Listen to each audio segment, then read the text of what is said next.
It's that time of the year again, where you put away your Christmas decorations and reflect on the past year. It is an ugly tree anyway. For me, that means the top 10 figures of 2022. Before we get into this list, here are some honorable mentions. Shocker.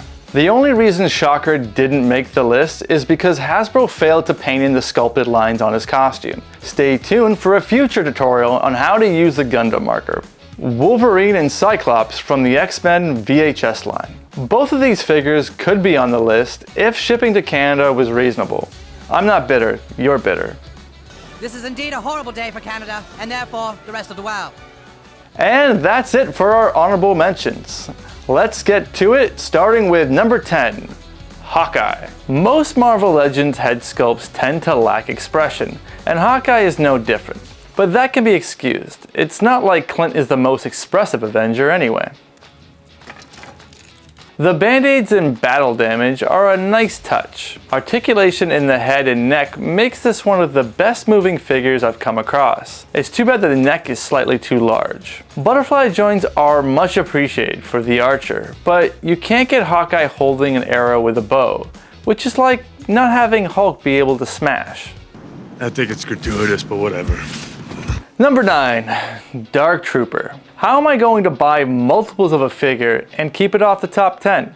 An imposing figure for the Black Series scale, the Dark Trooper poses well with a handful of welcomed accessories. The deluxe price is the only thing holding this back from being lower on the list.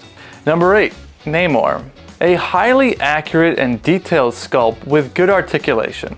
So why isn't Namor higher on the list? Paint. Or the lack thereof.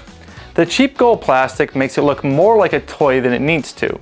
Plus, that same plastic gives the vibranium spear a gummy feel. The additional diving hands and correct hinge on the gripping hands lets us know that Hasbro is listening. So with increased prices on Marvel Legends, let's let them know that this cheap gummy plastic isn't going to fly.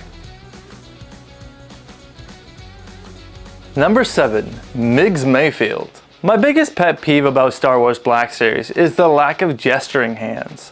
Almost every figure has gripping hands. Miggs Mayfield is no different, but he is a gun-wielding, wisecracking merc. I'd be mad if he didn't come with trigger fingers. Love the show, love Bill Burr, and would buy this figure again. Matter of fact, I did. I bought the Imperial Troop version before I found this one. Don't tell my wife. Number 6, Scorpion. I kept the retro-carded beast off this list, so why is Scorpion on here? Well, for starters, I never picked up that first release. I couldn't get past the painted mouth, and it just wasn't my mind's eye of the character. What's happening to me? No. The thing that sets this apart from every other figure on this list is the fun factor of the bendy wire tail.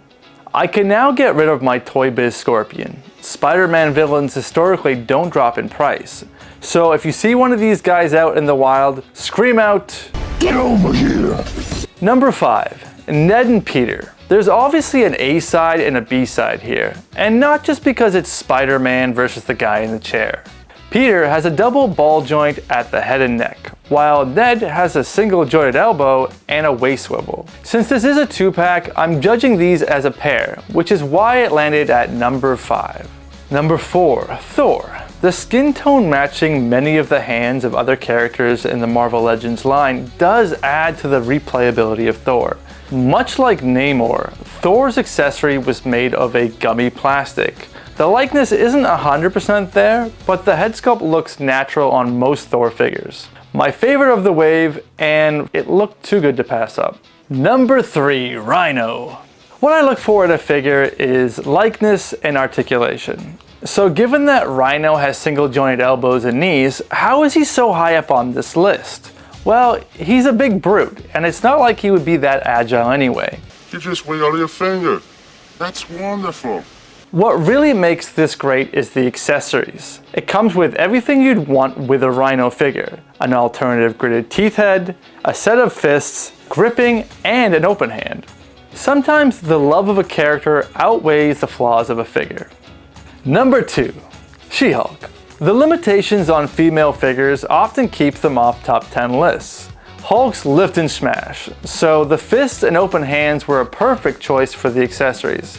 If I could choose one piece of additional articulation, I choose a lower ab crunch, making it easier to get her in those yoga poses. The likeness is spot on. It's almost like they had a digital render of the character. Hopefully in 2023 we get some more She-Hulks in different outfits. Now tell our viewers, who are you wearing to court today? Okay. Number 1, Wong.